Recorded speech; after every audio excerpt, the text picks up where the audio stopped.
All right, welcome. I'm with Doug Burdge, my brother. He's the president and founder of and lead architect and creative director for Burdge and Associates, based in Malibu, California. Doug, welcome to My Company Story. Hi, Don. How you doing? Hey, great, thank you. Hey, Doug, tell us a little bit about Burdge Architects and your staff and the projects you guys specialize in. A little bit about what the firm is. Well, we've actually been here in Malibu for over 25 years. I started as an architect about 5 or 6 years prior to that, having my own company, but we moved to this particular part of California about 20, 25 years ago with my family. We're currently actually the largest we've ever been. We're over 20, 25 people, including a satellite operation that we have going on in South Korea, which I'll get touch on in a little while. So it's really something right now where we have about, let's say, about 20, 25 people, and we've got the one office in Malibu, and we're going like gangbusters. Fantastic. That's great. Congratulations. Tell us, Doug, how did you, and I know this story already, but tell everybody listening, how did you happen to get into, why are you an architect, and what motivated you to go into this profession? My initial foray into architecture, as I guess you could say, is kind of started out when I was a kid. And I remember when I had my backyard, I don't know what it was. I was playing with tools, and I was asking for table saws and lathes and woodworking equipment when I was a kid. I don't know what the reasonings was. I was just working with my hands, and maybe thought one day I'd even be a contractor. And so it just so happened that our uncle was an architect, and he had a thriving practice down in Orange County. And I started kind of visiting him and seeing kind of what he was doing. I thought, well, that's an interesting thing. Maybe it's kind of tied to building, and maybe it's tied to, I didn't really even know what architects did at that point. But, just visiting him over the summers and kind of seeing what they were kind of doing, I said, well, this is kind of interesting. I could kind of maybe eventually get into the building profession, but also related to, obviously, eventually into the architectural profession. And then to come find out that our cousin, Tom, who was older than us, he had gone to Harvard, and he was an architect, and we were talking to him. And so we kind of kept on with that relationship. So I guess it was kind of natural involvement. It's like even when during high school, I was good at math and good at science, just kind of came natural to me. It wasn't really difficult. And then I just decided, because our father had went to USC, and our uncle went to USC architecture. And so even though I applied to different schools, it was just natural, hey, let's go to architecture school. And so it kind of started out, and I've never looked back since. Yeah, that's fantastic. And I remember one time, Doug, when you and I were in junior high school, and we had a drafting class together, and we were sitting next to each other. And you did this drafting thing. I remember that too. Remember that? And I'm doing the drafting also. And I thought, you're really good at that, and I'm not so good. I'm not going to go that direction. You go run with it. And so you took off in the family business, and the other family business, the architecture. Yeah, the other family business. Yeah, you obviously was interested in being our father was in, the grandfather started the printing company. You obviously thrived in that business. And I think even Dave worked in the printing business for a little while too, as I recall. Well, high school. Maybe never for really an worked. afternoon. we have a whole nother podcast we can talk about Dave. Yeah, okay. Let's not go there. Hey, great, Doug. Thanks. Hey, tell everybody listening, though, a little bit about some of the projects you work on, the clients you have, a story how you may have helped one of your clients recently. Well, I think, it's interesting. Any architect, usually what happens is that you become an architect, and then you have dreams maybe one day of starting your own architectural firm. You work for other companies. At the time, like I just mentioned, I had worked for Blue Rock Partnership in Orange County. And then after I left, I went up to San Francisco, worked for a couple architects, then, went off on my own, hung my own shingle, almost around the same time I was married in 1988. And so looking at the firm and looking what we did, you start out as a young architect, you're having contacts, and you're usually doing residential. You're doing residential projects because you kind of know people. Hey, I got a house I want to do, or a friend. And, my friends really kind of got me really going on doing residential architecture. So I kind of stuck with that. You have to have a certain personality to deal with, typically there's housewives and homeowners and husbands, and you feel like half the time you're a marriage counselor. And a lot of architects, they just don't have the stomach for that. They don't want to deal with homeowners. They don't want to deal with, dealing with details of picking out someone's closet. But I liked it. I might think my personality enjoyed and had a decorum in a way with talking to residential clients. So that was natural for me to continue and do residential work. And between Cabo San Lucas and Sun Valley, Idaho, and Montana in the West, I mean, I've been doing high-end residential work, for almost 30 years. And then when I moved to Malibu, we just became known as the firm here that you would go to for any project. And so then we started doing hotels and restaurants and shopping centers and retail centers. And it was mostly like, okay, well, I've never done one, but I could probably do one. And then what was interesting about that type of architecture, I always said, okay, well, let's design a shopping center. It doesn't feel like a shopping center, but it feels like your home. And you just happen to have a bunch of stores in your home, and you had a great restaurant in your home, and you had like a great backyard where you could hang out with your friends. But then, so you design that shopping center to feel like you're at home. And so my residential, qualifications and experience allowed me to move into the commercial sector, but make things feel like you're at home. And that's also something that we've done with our hotel work. We actually made our hotels feel like, hey, and you think about it, the best hotels that anybody has gone to, any of us, is like when you just go to a place and you say, oh, this feels awesome. It feels like, okay, I'm home. I wish my home felt like this. And then that's the great hotels. They're feeling more like a resident. So that kind of blended into that. And so we were doing that type of work. That's cool. Yeah. And it's exciting because to me, it's all related. It's all related. It's not like a different thing. No, it is all related. Tell us a story. Can you give us a specific example or a story of a client that you had and how you and your team were successful in providing them what they were looking for and creating their vision? Well, I mean, we've had so many great clients over the years. And in a lot of cases of architecture, you hope you have repeat clients. You might do a house for them, kind of forget about them, and maybe they themselves have gone and grown in their company, and then they call you back 10 years later and says, hey, I just moved to Wyoming and I want to build a ranch home. And so you're happy to make clients early, and that's even something you try to do. Or I tell young architects is that even though you may think it's a dumb little job in the beginning, that you never know about that guy. He could become super successful. Right. So don't underestimate the power of your potential clients. And you've had some very successful clients, I know, some very big names. Yeah, we've had some great, being here in Malibu, we had our fair share of celebrity clients, and we worked with a number of them from, Barbra Streisand and Matthew McConaughey to Pierce Brosnan and heads of corporations and billionaires and millionaires, et cetera, et cetera. But to me, the more, I guess you say, my better clients are really the ones that are I say the old adage, the ma and pa's. I mean, the people that, work hard and they pay the mortgages and they really appreciate, they're hiring architect, hopefully have design and maybe something they can't do. And they appreciate us the most. So I look at those types of clients and say, what can I give them that maybe that not like money can't buy, but that I can provide a better service to them. And I'm going to give an example. So we had our major fire event here almost a year now. It was in November of last year, of 2018. From that, we have a whole nother group of clients, because one day you have your home, you're sitting around in your living room, and then one day there's no living room, there's no more home. So, right. Hundreds and hundreds and thousands of people, like boom, like overnight, all your stuff is gone.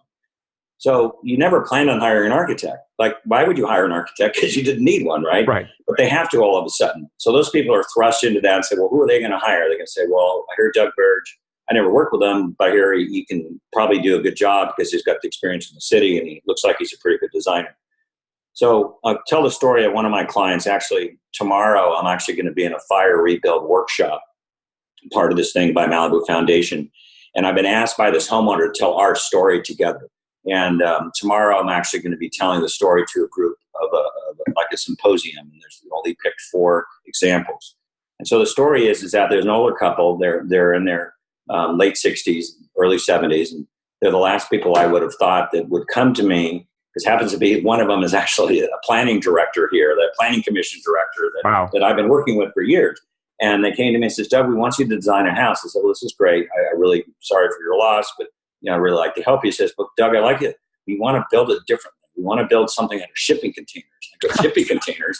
What do you mean? And they go, well, no, those shipping containers, they're kind of in right now. And you can, I hear they're by cost. Because these people didn't have like a lot of money, but they had a budget, a little bit of a budget. I said, okay, let's do this. So, this is a project that I never done a house out of shipping containers. Right. And it's kind of born, not just shipping containers, but we're working with prefab building components now. We're working more resilient practices. We've got other businesses we've started, just to help people from the fires.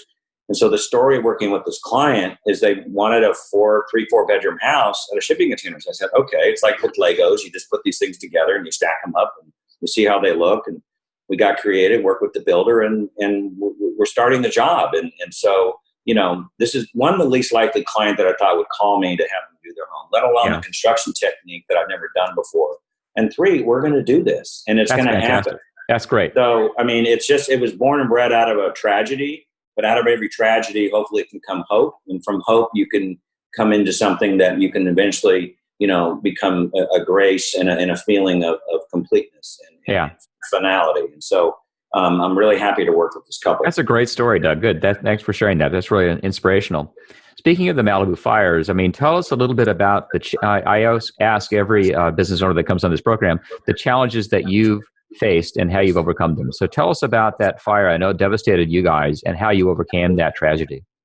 Well, yeah, it hit close to home. We do live here in Malibu. So the fire skirted our home, and our neighbor actually saved our home, our neighbors. And so we were very thankful of that, even though we had smoke damage. Everyone had smoke damage. We didn't lose our home, but our office was actually on fire. And so my personal office with all my mementos, and my Harry Truman signed autographs and all this, lost. But I didn't feel so bad because my clients and other friends lost everything. So, but we had to kind of rebuild our own office, which was difficult. For 2 weeks, Malibu was shut down. Actually, 2-3 weeks. No one could come in and out. But we actually got back in, or I got back in to help people. I used my Eagle Scout, Boy Scout training, and some people run away from a fire. We run into a fire to help. You never knew that would come in this handy later on in life, did you? I didn't. You just kind of jumped to action to say, no, people need help. And so many others did this. They took boats and surfboards, and even though there was a cordon from the sheriffs and they closed off all points of entry, people were paddling in and kayaking in and trying to get in any other way. So we got in immediately the hours after the fire. And so we just did the help. We bought generators, we bought help, we bought food, we bought anything we can to kind of bring in and kind of immediately help people, because that's what you needed. People didn't have internet service, they didn't have anything. We don't even know what the conditions were. And they were bad, really bad. And how did you get your office up and running? How did you guys get back into business, and how long did that take after your we had to get back in business hours after the fire. So we have our remote server, and we have an entire office or production side of our office actually in South Korea. Oh. And so we have our server located remotely. We were able to engage those people. They were fine, obviously, in South Korea. So we had them working around the clock, and then we had everyone work from home. And so it's like we never closed. So the technology today was, we proved it. We didn't need to be here. And truly, if our office did burn down, because you couldn't come here anyways, because it was smoke damage and all the desks, and I don't even know how our even office didn't burn down. So we were able to work. We had to, because we have over 120 projects in this own town, and not even knowing that we were going to increase our workload, by 50%, even after that. So we had to do that. And then, so you immediately, like in any triage situation, you have to, okay, where do we need the help? And fortunately, very minimal people died or became with the fire, but there was a lot of behind the scenes that had to happen. So immediately we went and worked with the head of the city council and the mayor, and I was with them. And then we kind of you kind of figure out who needs to do what immediately. And so we were part of this core team that we kind of got things established. Eventually, so many other volunteers, you can't even name them, we're just helping out. Yeah. And really because of that, you just learn, and that's just the nature. We were fortunate, you and I, growing up and having an incredible scouting experience. And we had a Marine, a guy that was just like trained us, is 13-year-olds or 10-year-olds. Right. Gizmo. Scoutmaster Gizmo. Yeah. Master Gizmo to train us, almost like Marines. And we had the mentality, no. This is what you need to do. So we just have that in our blood. And I'm only going to 100% attribute it to our incredible scout leader and experience that we had, because it just proved that we can kind of do anything and just help people first, then figure out how to maybe enact new businesses and other things. And that's kind of born out of what we're doing now. Yeah. And that's what's so interesting, what we're doing now. I'm working more now than I've ever worked, but I'm so alive. I get up, as you know, early at 5 a.m. and I just start, my pencil just starts, I can't stop moving fast enough. Yeah, that's cool. And so it's really amazing in that effect. Yeah, you love what you're doing. Well, that's a great story, Doug. Thanks for sharing that. What advice would you give to other business owners about that kind of emergency preparation? I mean, did you in the back of your mind know that, okay, we need to be offsite, we need to do these things because this may be a danger at one point in time, or was it just lucky that you happen to have an outfit in Korea that you could move to and all of that? Or was there something in the back of your mind that said, maybe we should do some sort of planning? I mean, tell me about that. Was it conscious or unconscious that it worked out that way? Well, what's interesting is that if you think about it, everyone's waiting for the next big earthquake, right? I mean, Right. You don't know when a fire is coming, but you can maybe prepare for that a little bit more. That earthquake that supposedly, and we've all lived through a couple bad ones, but everyone's talking about that. And they talk about, okay, you have to have emergency preparedness. And most people relate emergency preparedness to your family and your home, but they don't ever relate it to your business. Right. And, we have a family, we call it a family of our business here. That could be during the day, it could be any time it could hit. And are we prepared in our business, not just our homes? Because homes, okay, do we have enough water? What do we do? Do we need a generator? So we're just, and we're trying to teach clients that there will be power outages. They're going to shut down power here. They're not going to be without cell service for days. They've already announced this. It's going to happen. Mm-hmm. So we have to be now more prepared. So we're training our clients to be more prepared. We're trying to create things in their houses that we never thought about doing before, not just for earthquakes, but for fires and for other perils that may come our way. So it's just another layer of I guess, of design and factoring in when we're doing a project. And clients, again, most of them are still shell shocked. They can't believe they lost all their stuff. But most of them have a great attitude to rebuild. And my job is to come up, try to think of everything, and see what I can do. That doesn't necessarily cost major cost things, but just anything that makes just some common sense stuff. Like, what's an example of that?